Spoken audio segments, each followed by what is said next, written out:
Mecanismos da mediunidade. Como funciona a reunião mediúnica? Agora chegou o momento de detalhar os mecanismos que tornam a reunião mediúnica possível, o que ocorre, por baixo da superfície, quando um grupo se reúne com a intenção de assistir espíritos. Não se trata de mistério intransponível. O Espiritismo oferece uma descrição razoavelmente precisa de como essas interações se dão, e quanto mais compreendo esses mecanismos, mais a reunião mediúnica me parece natural, uma extensão lógica do que a vida já é, apenas com o véu um pouco mais transparente. Somos espíritos. O ponto de partida é a afirmação que o Espiritismo coloca no centro de sua compreensão do ser humano: não somos o corpo que habitamos. Somos o espírito que sobrevive a ele depois que morre. O corpo é o veículo temporário de que nos servimos numa encarnação. O espírito é quem permanece, com toda a carga de aprendizados, vínculos, afetos e imperfeições acumuladas ao longo de incontáveis experiências.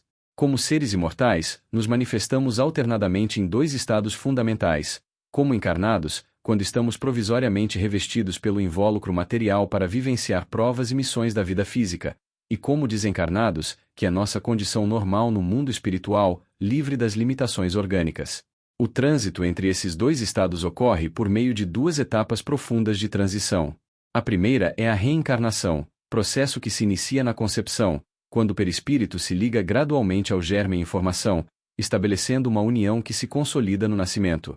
A segunda é a desencarnação, que não se resume à falência biológica do corpo, mas inclui o desligamento progressivo dos laços fluídicos que retinham o perispírito à matéria carnal, restituindo ao espírito sua liberdade. Mesmo separados por faixas distintas de manifestação da vida, encarnados e desencarnados não habitam realidades incomunicáveis. As duas dimensões se interpenetram continuamente. No encarnado, a intuição atua como modalidade mediúnica mais comum e universal. Por isso, pode-se afirmar que todos a possuem em algum grau, já que todo aquele que sente a influência dos espíritos é, por definição, médium. É por essa via sutil que captamos, no cotidiano, conselhos, alertas e inspirações de inteligências que se encontram no plano invisível. Há, porém, formas de aprofundar temporariamente esse contato entre dimensões complementares. Do lado do encarnado, isso se dá pelo transe mediúnico ou pela emancipação da alma, estado alterado de consciência em que os laços entre espírito e corpo se afrouxam e o campo perispiritual se expande. Nesse desprendimento parcial, o encarnado ganha relativa liberdade para transpor os limites dos sentidos corpóreos e estabelecer contato mais explícito com os desencarnados.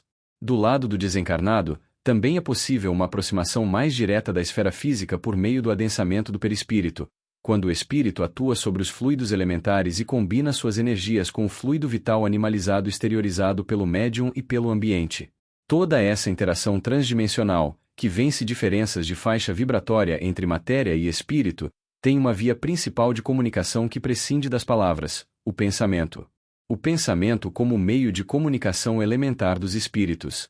No mundo material, a comunicação entre nós depende intrinsecamente de símbolos.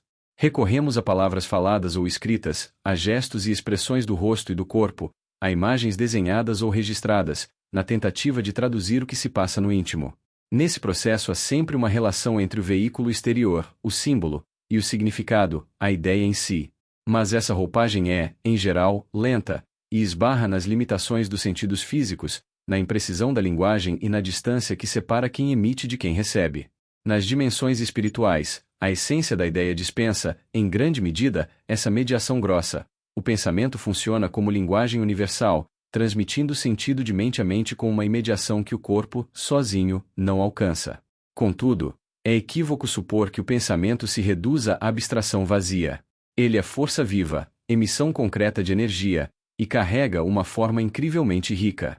Uma onda mental pode trazer consigo aspectos sinestésicos, sensações térmicas, de movimento, de equilíbrio, entre outras, camadas afetivas carregadas de emoção e trechos simbólicos que se apresentam como sons ou imagens vívidas. É pela amplitude desse conteúdo carregado pelo pensamento que, observando padrões, comparando, ordenando e organizando, construímos uma rede conceitual capaz de dar sentido às experiências do espírito e de operar mentalmente sobre a multiplicidade do vivido. Dessa potência criadora e articuladora surgem as chamadas formas pensamento. A mente é um núcleo de forças inteligentes que gera e exterioriza incessantemente as figuras da imaginação, conferindo-lhes contorno fluídico. Quando o pensamento molda e transforma o ambiente espiritual em que o espírito se insere, estamos diante da ideoplastia, a modelagem da matéria sutil pelo impulso contínuo do pensamento e da vontade. Por meio dela, o espírito arquiteta construções, paisagens, objetos e aparências que adquirem realidade palpável para os sentidos espirituais e permanecem enquanto a onda mental que a sustenta persistir. O ambiente espiritual, assim, tende a refletir plasticamente o estado interior de quem o habita. Para que toda essa dinâmica ocorra, entretanto, é indispensável um meio de propagação e sustentação. Assim como no plano físico o som precisa de um meio elástico, o ar, para viajar até outro ouvido, as formas pensamento e as criações ideoplásticas reclamam um veículo primordial, maleável e difuso, capaz de atravessar distâncias e vincular consciências em intercâmbio. Na codificação, esse veículo recebe o nome de fluido cósmico universal. O fluido cósmico como veículo do pensamento. Na concepção espírita, Deus, o Espírito e a matéria constituem o princípio de tudo que existe, formando a Trindade universal. No entanto, a matéria por si só é inerte e demasiadamente grosseira para que o Espírito, o princípio inteligente, possa atuar diretamente sobre ela. Faz-se indispensável, portanto, um elemento de ligação. O fluido cósmico universal atua exatamente como esse intermediário essencial entre o Espírito e a matéria propriamente dita. Sendo suscetível a inumeráveis combinações sob a ação do Espírito, é a partir desse fluido primordial que se produz a infinita variedade das coisas no universo. Uma das modificações mais importantes desse fluido cósmico é o chamado fluido vital, também conhecido como fluido magnético ou elétrico animalizado. A união da matéria com esse princípio vital é o que causa a animalização da matéria, é o que confere vitalidade, movimento e atividade aos seres orgânicos, distinguindo-os da matéria inerte, que apenas recebe o movimento, mas não o produz. Sendo o meio que preenche o espaço e conecta todos os seres, encarnados e desencarnados, o fluido universal assume um papel decisivo no intercâmbio de mentes. Ele é para o pensamento o que o ar é para o som, o veículo pelo qual a intenção se propaga. Há, porém, uma diferença fundamental. Enquanto as vibrações sonoras são limitadas pela distância, as correntes mentais propagadas no fluido cósmico alcançam o infinito sem limitações geográficas. Ao espírito a quem se dirige o pensamento, o impulso chega como uma espécie de choque elétrico, que chama a atenção para o lado de onde vem. Entende o pensamento, como na terra entendeis a voz. A imagem de quem ouve pronunciar o seu nome e se dirige para quem chama ilustra como a evocação mental pode, a despeito da distância, convergir a atenção do espírito para a origem do apelo. O pensamento, nesse modelo, não é apenas um evento interno, é uma emissão real. Ao pensarmos em alguém, estabelecemos imediatamente uma corrente fluídica em direção a essa pessoa, transmitindo a intenção de maneira direta. A prece opera exatamente por esse mecanismo, não é um gesto simbólico, mas uma emissão com endereço e efeito reais, cuja energia e alcance guardam proporção com a força do pensamento e da vontade de quem ora. A mediunidade como fenômeno universal. Compreendidos o fluido cósmico como veículo do pensamento e a interação contínua entre os planos, fica mais fácil entender a proposição de que todos somos médiuns. Há uma concepção difundida de que a mediunidade é dom de poucos, algo que só algumas pessoas têm e que se manifesta de forma ostensiva e visível. Essa concepção não é errada, existe uma mediunidade mais manifesta, que se expressa em fenômenos observáveis como a psicofonia, a vidência ou a psicografia. Mas ela é a superfície de um fenômeno mais amplo. O Espiritismo afirma, a partir da própria codificação de Kardec, que a mediunidade é uma faculdade inerente ao ser humano, não um privilégio exclusivo de alguns. Todos emitimos e captamos continuamente ondas mentais. Todos estamos mergulhados no mesmo oceano fluídico que conecta encarnados e desencarnados. A diferença entre alguém que manifesta psicofonia e alguém que não manifesta não é uma diferença de natureza, é uma diferença de grau, de desenvolvimento, de permeabilidade. Na prática cotidiana, isso significa que a influência espiritual já ocorre com todos nós. O pensamento que chega de repente e não parece originado em nossa linha de raciocínio, o impulso que não encontra explicação imediata, a certeza que precede qualquer argumento, essas experiências, tão comuns quanto raramente nomeadas, são parte desse intercâmbio contínuo. A pessoa que vai a uma reunião mediúnica pela primeira vez, sem nunca ter manifestado mediunidade ostensiva, não está entrando num território alheio, está simplesmente ingressando num espaço em que esse intercâmbio, que já acontece, passa a ser reconhecido e acolhido com um propósito. Isso tem implicações diretas para o que fazemos nas reuniões. Todos os participantes, Mesmo os que não manifestam psicofonia, vidência ou qualquer outra forma ostensiva, participam ativamente do campo energético e contribuem para o trabalho. Não há figurante numa reunião mediúnica bem conduzida. A literatura espírita ilustra, com episódios concretos, como esse espectro de influência se manifesta, do sutil ao intenso, do benéfico ao prejudicial. Vale percorrê-lo nessa ordem. Primeiro, o que quase não se percebe. Em Nos Domínios da Mediunidade, do espírito André Luiz, há o retrato de um médico encarnado que atende em seu consultório sob intuição e amparo de uma entidade luminosa. Sem ser espírita nem participar de mesas mediúnicas, ele funciona como um médium de valores humanitários elevados. A conduta pacífica, generosa e dedicada ao próximo atrai, por afinidade, uma proteção sutil e inspiradora. Mecanismos da mediunidade, mesma fonte espiritual em obra psicografada por Valdo Vieira e Francisco Cândido Xavier, reforça que milhões de pessoas em tarefas dignas, oradores, escritores, artistas, trabalhadores do bem, atuam sob influência discreta de espíritos superiores, numa espécie de mediunidade que passa despercebida até para quem a exerce. No mesmo livro Nos Domínios da Mediunidade, o polo oposto sutil aparece num jovem jornalista mergulhado no consumo de álcool e fumo. Uma entidade de aspecto repelente dita-lhe mentalmente os termos de uma reportagem escandalosa para difamar uma moça, enquanto ele escreve febrilmente, convencido de ser o único autor daquelas ideias perniciosas. É a influência que se disfarça de pensamento próprio. Quando a influência negativa deixa de ser apenas indução velada e avança para a subjugação, a literatura descreve cenas de impacto físico e psíquico visível. Em Amanhecer de uma Nova Era, do espírito Manuel Filomeno de Miranda, uma senhora é arremessada da cadeira durante uma palestra, em crise histérica grave. Por trás do fenômeno, uma entidade perversa que a constrinha, inclusive com agressão ao aparelho reprodutor, gerando desespero quase inenarrável. As influências positivas também podem ser vigorosas e diretamente curadoras. Em Entre a Terra e o Céu, de André Luiz, benfeitores intervêm sobre uma paciente com câncer. Durante o sono, ela é retirada do corpo por hipnose espiritual para receber tratamentos magnéticos nos centros do perispírito, com efeitos que se consolidarão gradualmente no corpo físico. Amanhecer de uma Nova Era registra outro episódio intenso. Numa reunião mediúnica impregnada de vibrações superiores, uma mãe desencarnada abraça e beija a filha encarnada, mergulhada em depressão profunda. O impacto magnético desse afeto, somado ao passe dos instrutores, afasta a influência que a empurrava ao suicídio e a tira do torpor quase de imediato. Vistos em conjunto, esses exemplos tornam mais concreto o princípio geral. Toda influência espiritual se dá por transmissão de pensamento, por afinidade e por sintonia. O que varia é a intensidade, a qualidade moral da fonte emissora e o grau de abertura de quem recebe. Quando a inspiração é nobre, o resultado tende ao amparo e à renovação. Quando a emissão nasce do desequilíbrio, tende à perturbação e ao desgaste. Influências entre espíritos. As influências que recebemos dos espíritos, sejam eles encarnados ou desencarnados, são de dois tipos fundamentais: as que favorecem nossa evolução e as que a dificultam. Isso não é diferente do que acontece nas relações humanas. Convivemos com pessoas que nos inspiram ao bem, ao crescimento, ao perdão, e com pessoas cujos interesses ou limitações podem nos conduzir a decisões que depois lamentamos. Os espíritos que povoam a Terra são, essencialmente, pessoas, com as diferenças que a condição de desencarnados impõe, mas com a mesma diversidade moral que caracteriza a humanidade encarnada. Os espíritos que nos influenciam positivamente nos convidam continuamente ao bem.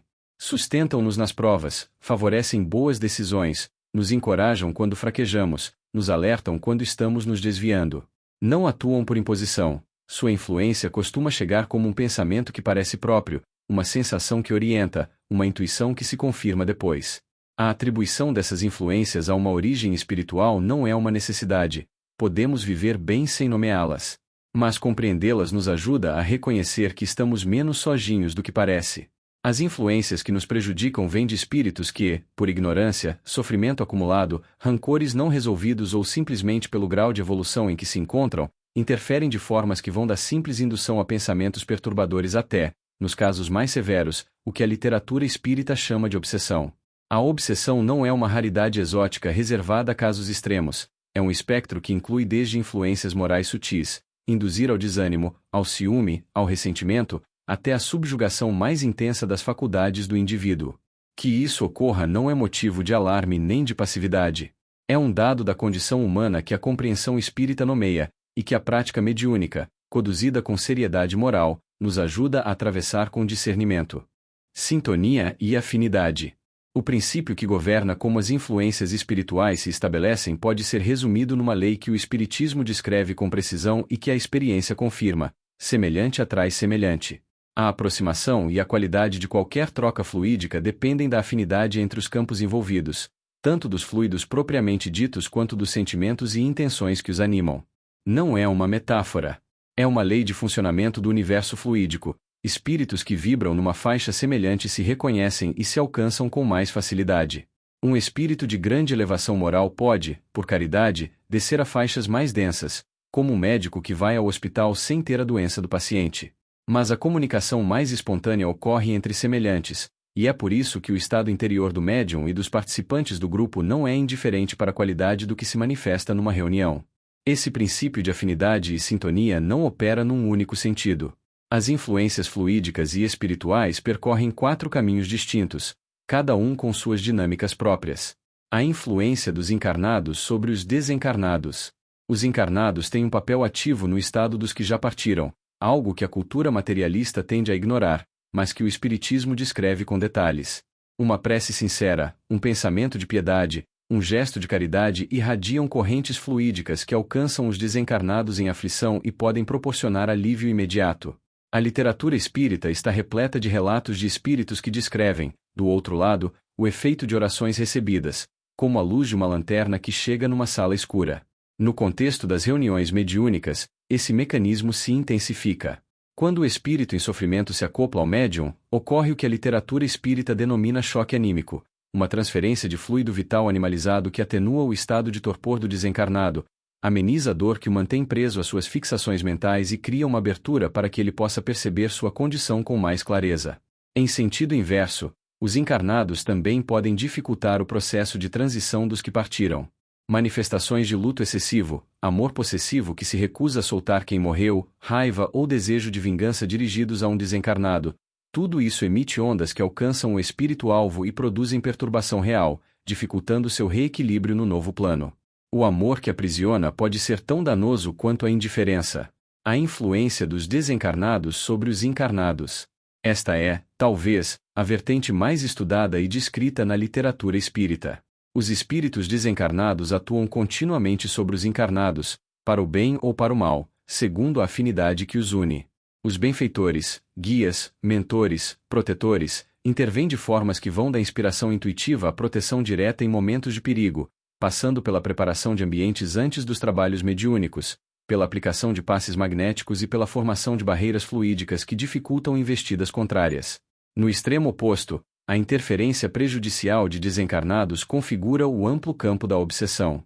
Ela se manifesta num espectro que vai da simples turbulência emocional, pensamentos intrusivos, impulsos que não parecem próprios, instabilidade sem causa aparente, até formas mais intensas de subjugação das faculdades mentais. O obsessor atua sobre o campo perispiritual do encarnado, envolvendo-o gradualmente, confundindo pensamentos e vontades até que o encarnado passe a acolher as ideias intrusas como se fossem suas. Aproveitando-se de defesas desguarnecidas e de imperfeições morais como o orgulho, o egoísmo e o ódio, esses espíritos podem induzir comportamentos que o próprio encarnado não consegue explicar. A influência entre desencarnados. O plano espiritual não é um espaço de passividade. Espíritos mais avançados intervêm continuamente em favor dos que se encontram em sofrimento, desorientação ou aprisionamento nas zonas mais densas do pós-morte. Abdicam de repouso em esferas de maior leveza para descer a ambientes de dor, a fim de resgatar, esclarecer e tratar os que lá estão, seja por conta de uma morte violenta que gerou desorientação, seja por vícios morais cultivados ao longo de encarnações que criaram afinidades com ambientes degradados. Nesse mesmo plano, a violência e a manipulação também sobrevivem à morte. Espíritos que se especializaram na dominação de outros podem aprisionar recém-desencarnados inexperientes, impor-lhes falsas percepções da realidade e subjugá-los por meios hipnóticos e coercitivos. Agrupam-se em regiões umbralinas, exercendo influência sobre os encarnados e opondo-se ao trabalho dos benfeitores. A influência entre encarnados. A influência fluídica não é prerrogativa dos desencarnados. Encarnados se influenciam mutuamente o tempo todo, por pensamentos, sentimentos e palavras, mas também por irradiações que prescindem da linguagem. Um lar onde predominam a harmonia e o afeto genuíno converte-se num campo de indução de energias salutares para todos os seus moradores. A irradiação de paz, de fé e de amor entre as pessoas de um grupo cria uma proteção real, não porque isso afaste magicamente as dificuldades, mas porque a afinidade desse campo não atrai o que é incompatível com ele. Em sentido contrário, ambientes marcados pela maledicência, pela futilidade ou pelo consumo de vícios formam redutos de ondas mentais perturbadoras que afetam todos os que deles participam com regularidade. A influência entre encarnados também pode tomar formas mais intensas. Relações dominadas pelo ciúme possessivo, pelo ódio ou pela dependência emocional doentia criam vínculos fluídicos que subjugam ambas as partes, e que não necessariamente se encerram com a morte de um deles, podendo prolongar-se em obsessões que atravessam o limiar da desencarnação. Em todas essas 4 formas de intercâmbio, a lei que está por baixo é a mesma: atraímos para nossa intimidade as forças e presenças que refletem o que cultivamos. A libertação de influências doentias, vindas de qualquer direção, passa pela transformação dos próprios padrões de pensamento e de sentimento. Essa é a razão profunda pela qual o Espiritismo sempre vinculou mediunidade à reforma moral, não como exigência burocrática, mas como condição de funcionamento da lei de afinidade. Pensamentos, hábitos, psicosfera e egrégora. A compreensão de que somos espíritos vivendo num universo de ondas mentais nos convida a enxergar o pensamento não como evento isolado, mas como força contínua que vai construindo, no tempo e no espaço, a nossa realidade espiritual. Cada emissão mental se encadeia na seguinte: o acúmulo molda tanto a identidade vibratória de cada um quanto a atmosfera dos ambientes que frequentamos. Esse desdobramento ocorre em camadas que se aprofundam gradualmente. Na base de tudo está a ideoplastia, fenômeno já introduzido anteriormente, mas que merece ser retomado aqui. Toda ideia emitida com intensidade e intenção corporifica-se numa forma-pensamento cuja duração e consistência são proporcionais à persistência da onda mental que a sustenta. Pensar com frequência numa coisa não é apenas ruminação, é criação.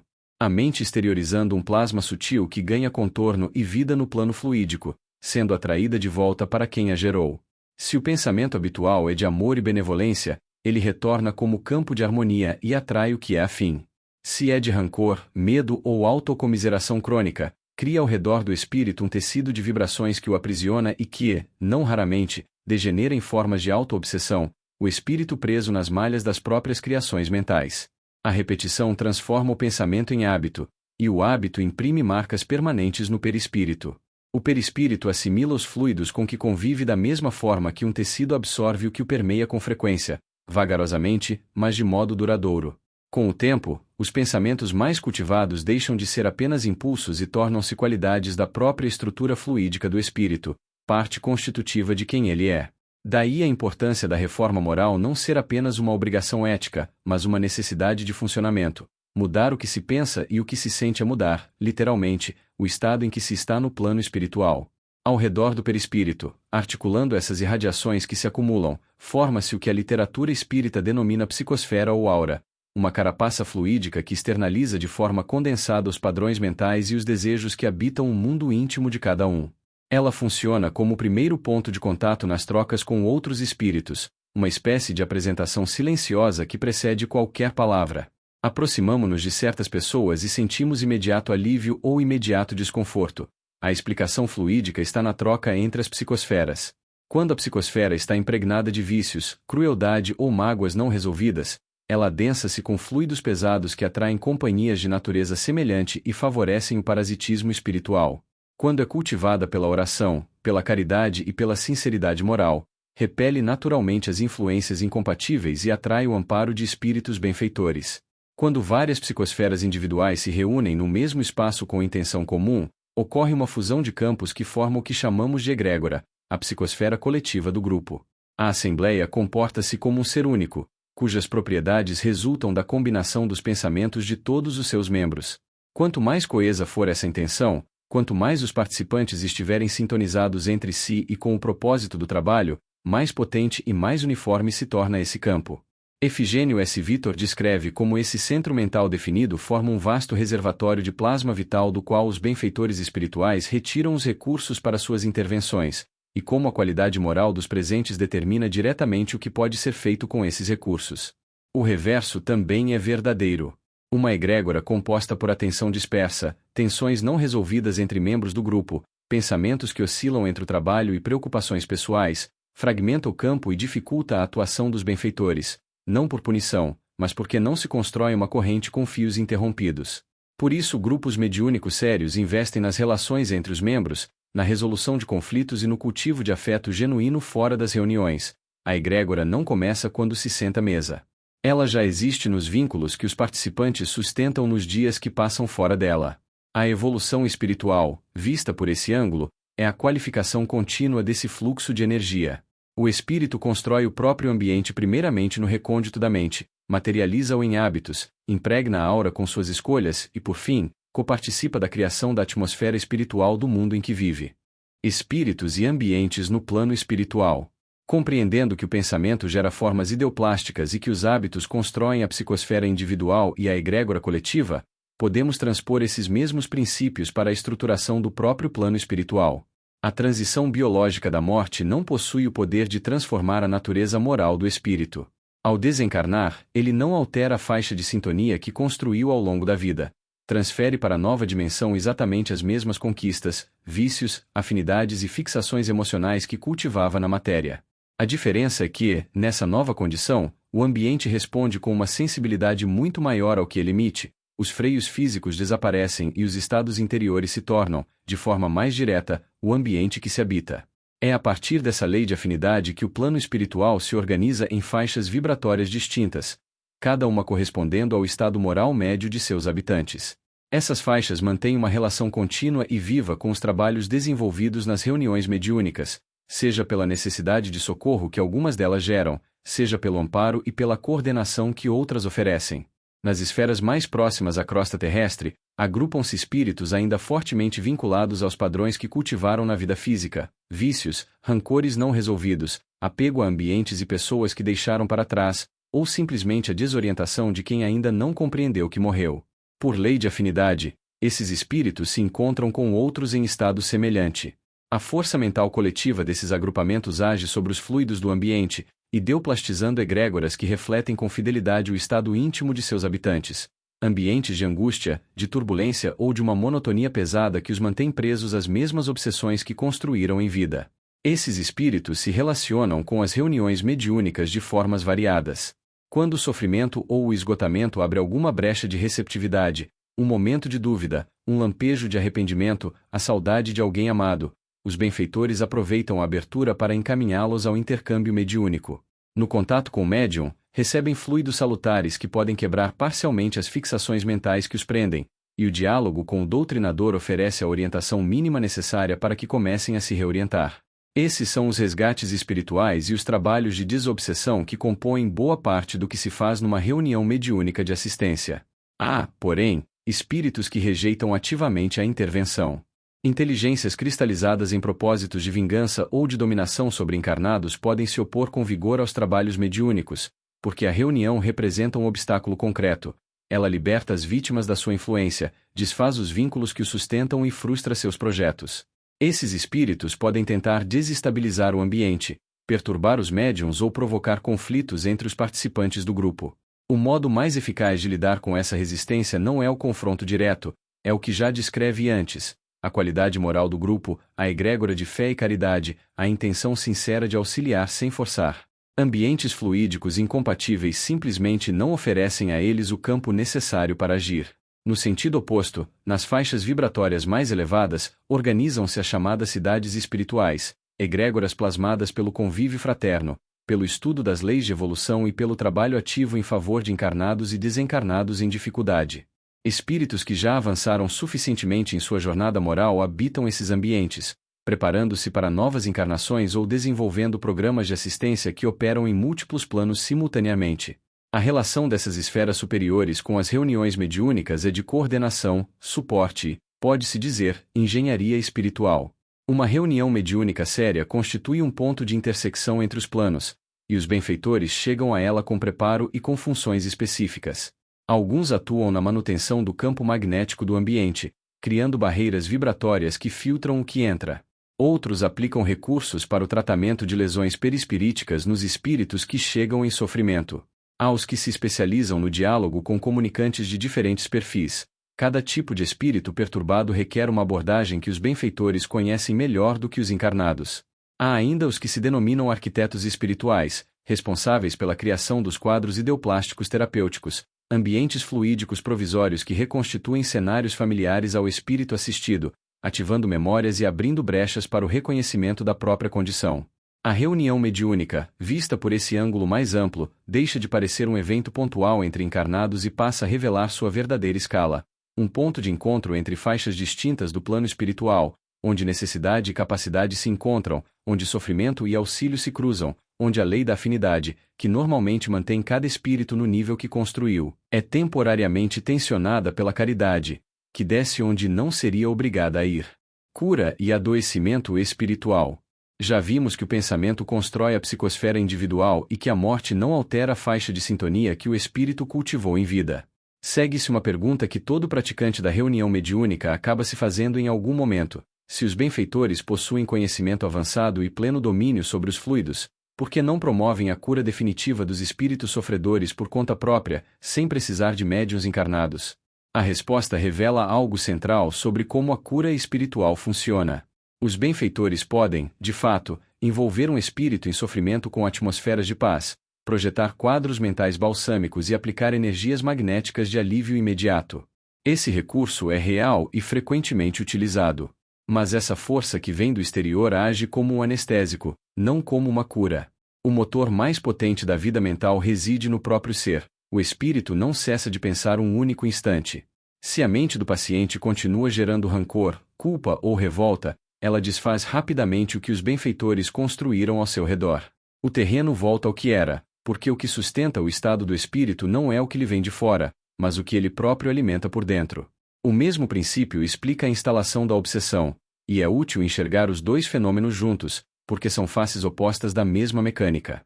Um influxo de formas pensamento perturbadoras, fluidos carregados de intenções hostis ou sugestões que chegam de um espírito sofredor pode, sim, perturbar o receptor. Mas a instalação definitiva de uma obsessão não depende apenas do atacante, depende do que o receptor sustenta em seu íntimo. A indução perturbadora só encontra ancoragem duradoura onde já existe uma brecha: a consciência de culpa, o ressentimento guardado, os vícios que desarticulam o campo defensivo. O espírito em sofrimento que tenta dominar outro apenas se aproveita do clima de morbidez que a própria vítima acalenta. Voltando à pergunta, se o trabalho interior é o que determina o estado do espírito, por que então a reunião mediúnica é necessária? Por que os benfeitores não agem diretamente, sem a mediação dos encarnados? A resposta está na densidade vibratória em que o espírito sofredor se encontra. Submersos em dores agudas, fixações obsessivas ou no torpor de quem não reconhece a própria morte, esses espíritos tornam-se refratários às vibrações mais sutis, perdem a capacidade de perceber a luz e não conseguem sequer ouvir ou enxergar os benfeitores que tentam alcançá-los. Para que saiam desse estado de cristalização mental, é necessário que alguém os alcance numa frequência que ainda consigam registrar a vibração animalizada da matéria. É aqui que a figura do médium encarnado se torna insubstituível, e é aqui que a sessão sobre ectoplasmia, adiante, se tornará mais concreta. O médium oferece ao espírito sofredor uma conexão com a matéria densa que os benfeitores do plano superior, por sua própria natureza, não conseguem fornecer com a mesma eficácia. Ao acoplar-se ao médium, o espírito recebe o choque anímico, uma transferência de fluido vital que rompe a crosta ideoplástica das fixações mentais, aturde o estado de torpor e abre uma janela de lucidez pela qual a palavra do doutrinador pode finalmente entrar. Visto isso, o propósito integral da reunião mediúnica se torna mais claro. Não queremos apenas levar fluidos balsâmicos ou revitalizadores, isso os benfeitores fazem com ou sem nossa participação quando as condições permitem. O que a reunião acrescenta é a frequência animalizada do médium encarnado, que alcança onde as vibrações superiores não chegam, e a palavra fraterna do doutrinador, que prepara o terreno psíquico do espírito para sustentar o que lhe foi insuflado. Ao unir o choque biológico do médium à orientação moral do diálogo, preparamos a mente do espírito para que a flor da fé e da esperança, que os benfeitores insuflam em seu âmago, encontre solo capaz de sustentá-la. Doação energética da terra e sabedoria dos planos superiores se conjugam no mesmo propósito, que o indivíduo encontre em si próprio as forças para reconstruir sua paz. Fluidoterapia, passes e intervenções espirituais. Assim como o corpo físico pode acumular lesões e desenvolver doenças, O perispírito pode apresentar perturbações profundas que refletem condições morais, desequilíbrios emocionais ou os efeitos de traumas vivenciados nesta ou em encarnações anteriores. Quando um espírito desencarnado se encontra nessa condição, pode ser submetido a tratamentos espirituais no plano invisível, aplicações de fluidos, cirurgias perispirituais e processos de reestruturação energética que os benfeitores aplicam com recursos técnicos que vão muito além do que conseguimos descrever do lado de cá. Essa mesma dinâmica alcança os espíritos encarnados. Espírito, perispírito e corpo físico não são compartimentos independentes, formam um ser integral em que cada camada influencia as demais. O perispírito atua como modelo organizador do organismo físico. Perturbações que nele se instalam, por desequilíbrios morais e emocionais persistentes, ou pela interferência de espíritos perturbadores, acabam por expressar-se no plano material. A doença orgânica é, em muitos casos, o reflexo visível de um distúrbio que tem sua origem nessa camada mais profunda. No contexto das reuniões mediúnicas com participantes encarnados, o passe é a forma mais imediata de intervenção terapêutica fluídica. O médium passista funciona como intermediário entre as correntes magnéticas dirigidas pelos benfeitores e o campo perispiritual de quem recebe, seja um encarnado em dificuldade, seja um espírito sendo assistido através de outro médium. O fluido animalizado do passista, combinado com os fluidos dos colaboradores espirituais, forma o que a literatura espírita denomina magnetismo misto ou humano espiritual. O fluido espiritual imprime ao fluido humano as qualidades superiores que lhe faltam, e a restauração da saúde se opera mediante a substituição progressiva de moléculas malsãs por moléculas sãs. O poder restaurativo está em proporção direta com a pureza da substância inoculada e com a intenção de quem a emite. As intervenções podem ser muito mais complexas do que um passe aplicado em silêncio. Em Painéis da Obsessão, do espírito Manuel Filomeno de Miranda, há o relato de uma intervenção sobre um jovem com tuberculose avançada a quem os benfeitores precisavam conceder uma moratória, tempo extra de vida física para que completasse uma tarefa espiritual. Para isso, usaram um aparelho fluídico semelhante a um pulmotor, conectado ao perispírito do enfermo e à artéria de um médium desdobrado durante o sono. Houve uma transfusão real de energia vital, com fluidos extraídos da natureza sendo injetados para revitalizar tecidos comprometidos. Já em Trilhas da Libertação, do mesmo autor, descreve-se uma cirurgia perispiritual para romper um denso casulo de fios mentais viscosos que um espírito havia tecido ao redor de si mesmo por anos de autopunição. O médico espiritual responsável utilizou instrumentos fluídicos equivalentes a bisturis a laser para liberar a mente aprisionada dentro daquela estrutura. Não há, porém, distribuição indiscriminada de curas. A medicina espiritual não concede milagres que isentem o indivíduo de suas responsabilidades. O socorro está condicionado ao mérito acumulado, à necessidade evolutiva e, sobretudo, ao esforço de renovação íntima de quem recebe. Quando uma doença constitui uma matriz expiatória indispensável para drenar o que foi gerado por ações do passado, a cura física completa pode não ser concedida. Nesses casos, a fluidoterapia atua como sustentação, aliviando as dores, fornecendo forças para atravessar a provação sem fraquejar, sem encerrar a lição antes do tempo. É, ainda assim, uma forma de assistência. O alcance do passe não se limita aos espíritos desencarnados. Encarnados que apresentam perturbações, sejam elas fruto de estados emocionais crônicos que deformam o tecido fluídico do perispírito, sejam decorrentes de interferência obsessiva, também se beneficiam da intervenção magnética. O perispírito é um intermediário entre o espírito e o organismo físico. Perturbações fluídicas mantidas por tempo suficiente acabam por repercutir no corpo, manifestando-se como distúrbios nervosos, estados depressivos persistentes ou enfermidades que resistem ao tratamento convencional. O passe fortalece esse campo, cria condições para que o organismo se reorganize e, quando há um espírito obsessor envolvido, prepara o terreno para que o trabalho de doutrinação complete o que a aplicação magnética iniciou. Sabendo que a cura definitiva depende, como vimos, do trabalho interior, o passe cumpre a função do remédio, não substitui a transformação, mas sustenta e viabiliza o processo enquanto ela ocorre. Ectoplasma, fluido vital e matéria para o trabalho espiritual. A fluidoterapia e o passe operam sobretudo no campo sutil, fluidos que se combinam, correntes magnéticas que reorganizam estruturas perispirituais. Há, porém, um recurso de natureza mais densa e materialmente ativa que a reunião mediúnica pode mobilizar, o ectoplasma. O fluido vital, também chamado fluido animalizado, é energia de natureza semimaterial extraída do organismo físico e perispiritual do médium, que pode ser exteriorizada e utilizada como matéria plástica pelos benfeitores. Quando essa exteriorização atinge um nível mais denso e moldável, recebe o nome de ectoplasma. Nos domínios da mediunidade, André Luiz o descreve como uma massa amorfa de grande potência, situada entre a matéria densa e a perispirítica, extremamente dócil ao pensamento. Sua composição resulta da fusão de 3 ordens de fluidos: os de origem espiritual, provenientes das esferas superiores, os dos próprios médiuns e encarnados presentes, e os extraídos da natureza circundante. Embora o ectoplasma seja mais conhecido pelos fenômenos físicos objetivos que pode produzir, sua aplicação mais frequente nas reuniões mediúnicas está na terapêutica. Em Diálogo com as Sombras, Hermínio C.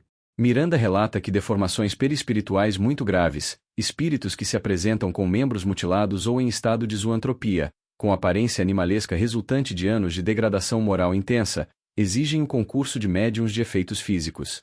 O ectoplasma exteriorizado é absorvido pelos benfeitores para adensar os tecidos do perispírito sofredor, permitindo a reconstituição de formas e a remodelação progressiva da aparência humana. Os chamados arquitetos espirituais trabalham com esse plasma fornecido pela equipe mediúnica para criar os quadros fluídicos terapêuticos que mencionei anteriormente, ambientes provisórios e cenas do passado que ativam a memória de espíritos alienados e criam a abertura necessária para a doutrinação.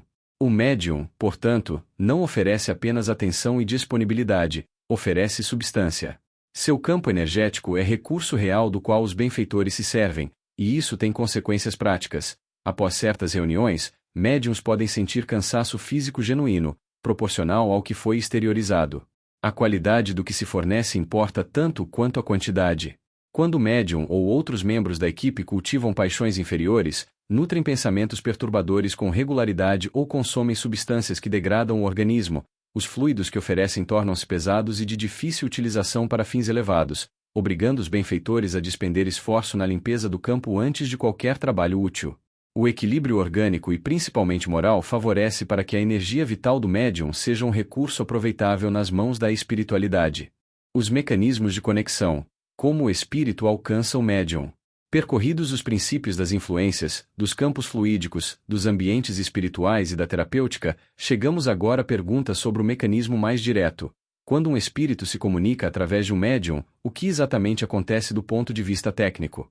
A literatura espírita especializada, em especial a obra Mecanismos da Mediunidade, descreve esse processo com uma riqueza de detalhes que não cabe resumir por inteiro aqui. Extrai os elementos mais diretamente relevantes para o trabalho prático. O processo começa com o que poderíamos chamar de sintonia de frequência entre o espírito comunicante e o médium receptor. O espírito emite o que se pode descrever como uma vontade apelo, uma intenção de comunicação direcionada ao médium. O médium, por sua vez, quando se prepara para o trabalho, oferece uma disposição de abertura que funciona como um convite.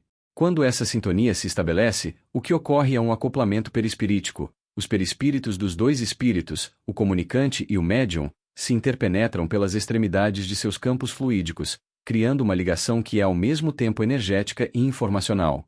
Essa ligação funciona como canal pelo qual a intenção e o conteúdo do espírito comunicante alcançam o organismo físico do médium. A partir desse ponto, a emissão mental do espírito percorre o perispírito do médium, atinge o sistema nervoso e é decodificada no cérebro, onde se transforma em palavras, imagens, sensações ou movimentos, dependendo do tipo de mediunidade em exercício. A glândula pineal desempenha, segundo a literatura espírita, um papel de transdutor nesse processo. Ela participa da conversão dos fluidos sutis em impulsos elétricos e neuroquímicos que o organismo físico pode expressar. A recepção e o processamento dessas energias ocorrem ainda através dos centros vitais do perispírito, os chamados centros de força ou chakras, com destaque para o centro coronário, que capta os estímulos, e o centro cerebral, que os decodifica e comanda a expressão da mensagem. O grau de frouxidão dos laços entre o perispírito e o corpo físico, o que a literatura denomina emancipação da alma, também determina a profundidade do transe. Quanto maior a emancipação, mais espaço o médium cede para a atuação do espírito comunicante. O filtro mediúnico e o animismo. Lembremo-nos que o médium não é um canal neutro nem uma máquina. É um espírito encarnado com memórias, crenças, vocabulário e vivências. Tudo isso funciona como um filtro natural para o pensamento do espírito comunicante, que precisa buscar no cérebro do medianeiro os recursos e as palavras para se expressar. Por isso, é perfeitamente normal que parte do que é dito numa comunicação carregue o colorido do médium, o sotaque afetivo, as analogias, as escolhas de palavra. Isso não invalida a comunicação, é uma característica constitutiva do fenômeno, uma vez que não existe comunicação sem a participação anímica do encarnado. Em algumas ocasiões, essa participação da própria alma do médium torna-se mais ativa e preponderante, configurando o que a doutrina chama de animismo. Isso pode ocorrer quando traumas de vidas passadas são ativados durante o transe ou quando conteúdos do inconsciente emergem à superfície. Contudo, é importante desmistificar o medo do animismo. A literatura espírita adverte que não devemos transformá-lo num rigoroso exame de admissão à mediunidade, postura que acabaria por oprimir e bloquear o trabalhador.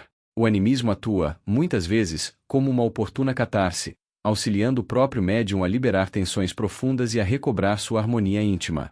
Por essa razão, a postura do grupo durante a reunião deve ser sempre a do acolhimento.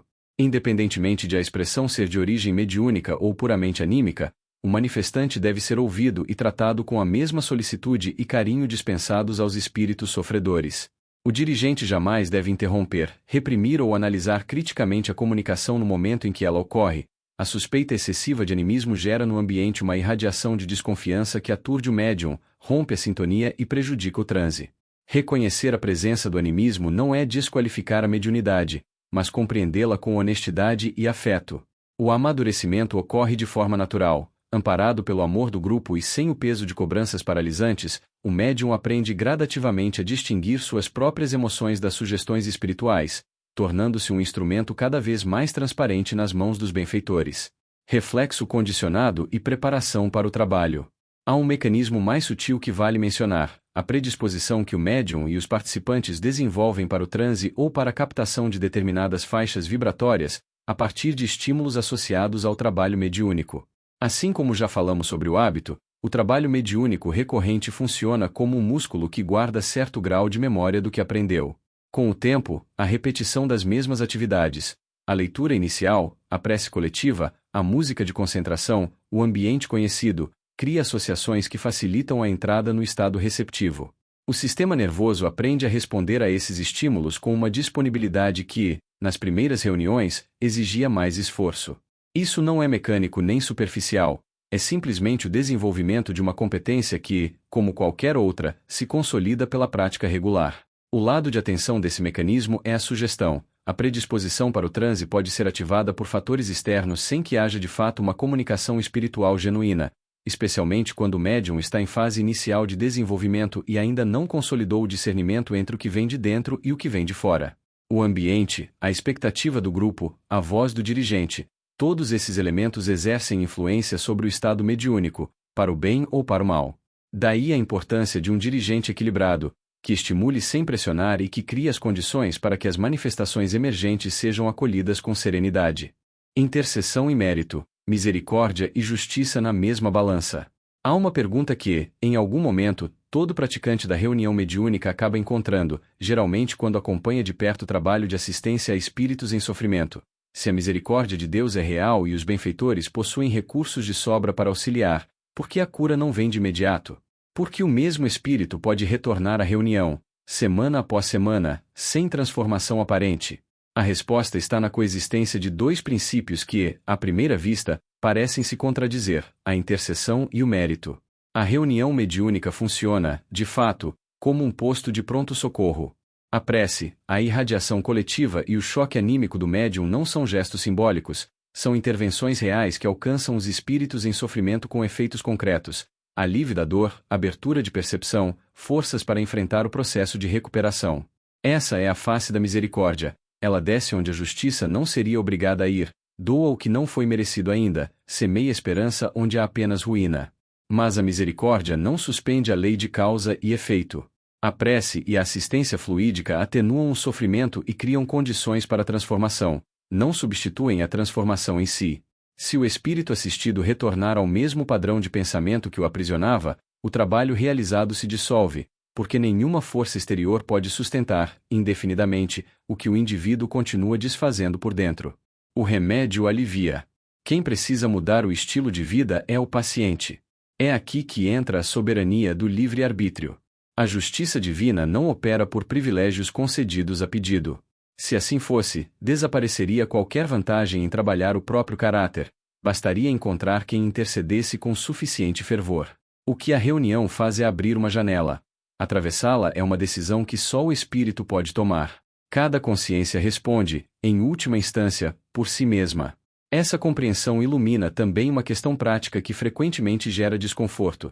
Trazer um espírito obsessor a contragosto para o diálogo esclarecedor não é uma violação do seu livre-arbítrio? A resposta que a experiência espírita oferece é que o livre-arbítrio, para ser exercido de forma legítima, pressupõe um mínimo de lucidez. O espírito submerso no ódio e na fixação obsessiva não está, nesse estado, em condições de fazer escolhas livres, está aprisionado num circuito que ele mesmo já não consegue ver de fora. Contê-lo momentaneamente para que recupere o discernimento não é coerção, é o mesmo princípio pelo qual a psiquiatria intervém num paciente em crise, para devolver a ele, o quanto antes, o controle sobre o próprio destino. Intercessão e mérito, portanto, não se opõem. Eles representam, cada um, o papel que cabe a cada parte no processo de evolução. Os benfeitores e os encarnados contribuem com o que está ao alcance deles: o passe, a palavra, a energia, a prece, o amor. O espírito assistido contribui com o que só ele pode dar: a decisão de mudar. Quanto mais o ser se esforça na direção do bem, maior a cota de amparo que as esferas superiores podem conceder, não como recompensa arbitrária, mas como reflexo natural de uma sintonia que se amplia. Nós preparamos o terreno e plantamos a semente. A germinação é obra do espírito que escolhe crescer. Os mecanismos que descreve neste capítulo não esgotam o que acontece numa reunião mediúnica, mas oferecem um mapa conceitual suficiente para que o trabalho faça sentido além do que é imediatamente visível. Nas páginas que se seguem, passarei à estrutura da própria reunião, suas etapas, seus participantes e o que ocorre quando tudo isso se integra na prática.